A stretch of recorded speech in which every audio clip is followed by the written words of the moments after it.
Imagine the deafening chaos of World War II. Bombs falling, guns firing, and amidst it all, a young soldier disappears without a trace. His family receives the heartbreaking news: killed in action. For decades, he is mourned, a name etched on a memorial, a faded photograph on a mantelpiece. But what if the story didn't end there? What if, 75 years later, a ghost from the past walked back into the world of the living? Today, we're unraveling the astonishing true story of a soldier who defied death, time, and memory itself. This isn't just a tale of survival. It's a mystery that challenges everything we think we know about loss and hope. Our story begins in a small town, a place like any other where everyone knew everyone. This was the home of Private John Thompson, a spirited young man who, like so many others of his generation, answered the call to duty when war broke out. He was barely 20, full of life, with a sweetheart he promised to return to. He wrote letters home filled with optimism, painting a picture of camaraderie and purpose, careful to shield his family from the brutal realities of the front lines. His last letter arrived in the spring of 1944, just before the Allied forces prepared for the massive invasion of Normandy. It spoke of anticipation, of a belief that the war would soon be over and he'd be home by Christmas. Then, silence. Weeks turned into months. The family clung to hope, but as the war drew to a close and other soldiers returned, their hope began to fade. Finally, the dreaded telegram arrived. Private John Thompson was officially listed as killed in action. His body lost to the battlefield. The community mourned with the family. His name was added to the local war memorial, a permanent solemn reminder of his sacrifice. His sweetheart eventually married another man, and his parents passed away, never knowing the truth. For the world and for his own history, John Thompson was gone. Now, let's fast forward 75 years. To a quiet nursing home in a country hundreds of miles away from where John was last seen. An elderly man, known only as Zhang, had been a resident for several years. He was quiet, spoke with a strange accent that no one could quite place, and suffered from amnesia. He had no documents, no known family, and no memory of his life before he was found wandering in a rural village decades earlier. The staff were fond of him, this gentle man with a past shrouded in mystery. He had moments of confusion, sometimes muttering names and places that meant nothing to anyone. He'd hum old tunes, and occasionally his eyes would well up with a sadness that seemed to come from a place he couldn't access. The breakthrough came from a most unexpected source, a young volunteer at the nursing home named Chloe. She was a history student, fascinated by the Second World War. One afternoon, while sitting with Zhang, she was scrolling through a digitized archive of war photos for a university project. Zhang, who rarely showed interest in anything on a screen, suddenly leaned forward. His finger, trembling with age, pointed to a black and white photograph of a group of young American soldiers. He tapped the screen, his voice a hoarse whisper, "Home." Chloe was stunned. She looked closer at the photo. The men were grinning, full of youthful confidence. Then, Zhang tapped the face of one particular soldier. "Me," he whispered. "That's me." Chloe's heart pounded. Could it be true? The man in the photo was young, vibrant. Zhang was frail, his face a roadmap of wrinkles. But the eyes. There was an unmistakable similarity in the eyes.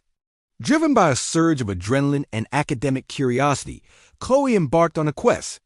She used facial recognition software, cross-referencing the old photograph with a current picture of Zhang. The initial results were inconclusive, but promising enough to keep her going. She dove into military records, a labyrinth of names, dates, and fates. The soldier Zhang pointed to was Private John Thompson, born in a small American town, declared killed in action in France, 1944. The details started to align in a way that sent shivers down Chloe's spine. Zhang was found in a French village, not far from where John's unit had been engaged in heavy fighting. He spoke a jumble of English and French. Could he have survived? But if he did, why did he never come home? The puzzle was maddening. Chloe contacted a historical society in John Thompson's hometown. At first, they were skeptical. A man presumed dead for over 7 decades? It sounded like a fantasy. But Chloe was persistent, providing the photo, the story, the uncanny coincidences. The society helped her find John Thompson's only living relative, a great-niece named Sarah, who had grown up hearing stories about the brave great-uncle she never met. Intrigued and hesitant, Sarah agreed to a DNA test. The wait for the results was agonizing for everyone involved. For Chloe, it was the culmination of her incredible detective work. For Sarah, it was the possibility of rewriting her family's history, of bringing a ghost back to life. And for Zhang, though he didn't fully grasp the situation, something was stirring within him. He started saying John's name, as if trying to reclaim a piece of himself. Then the email arrived. The DNA results were in. It was a match. The quiet, nameless man in the nursing home was, without a shadow of a doubt, Private John Thompson. The news was seismic. It sent shockwaves through his old hometown and made headlines around the world. The soldier who had been a symbol of tragic loss for 75 years was alive. But this incredible revelation was only the beginning of a new mystery. What happened to him? How did he survive? Doctors and historians began piecing together the fragmented clues from John's muddled memories and historical records. The most likely theory is that during a fierce battle, John was caught in a massive explosion. He suffered a severe head injury, one that would have wiped his memory clean. He would have been left for dead by his own side and likely found by French civilians. They must have nursed him back to health, but with no memory and no identification, he was a man without a past. He was given a new name, Jean, and lived a simple, quiet life in rural France, a ghost adrift in a world he no longer recognized. The trauma of the war had not only taken his identity, but had locked away his entire previous life behind an impenetrable wall of amnesia. The reunion between John and his great-niece Sarah was a moment of profound emotion. Here was a living link to her family's past, a man who had been just a story. For John, meeting Sarah didn't magically restore his memory, but it created a connection. Holding old family photographs, hearing stories about his parents and siblings, seemed to soothe a deep-seated loneliness he had carried for decades. He couldn't remember them, but it was clear that on some subconscious level, he felt he was finally home. The military officially corrected his status from killed in action to living. In a deeply moving ceremony, he was awarded the medals he had earned but never received, including the Purple Heart. The man who had been lost to history was finally honored not for his death, but for his extraordinary survival. His name was removed from the war memorial, not to erase his sacrifice, but to celebrate his miraculous return. It was a symbol of hope, a testament to the fact that even in the darkest of times, the human spirit can endure in the most unimaginable ways.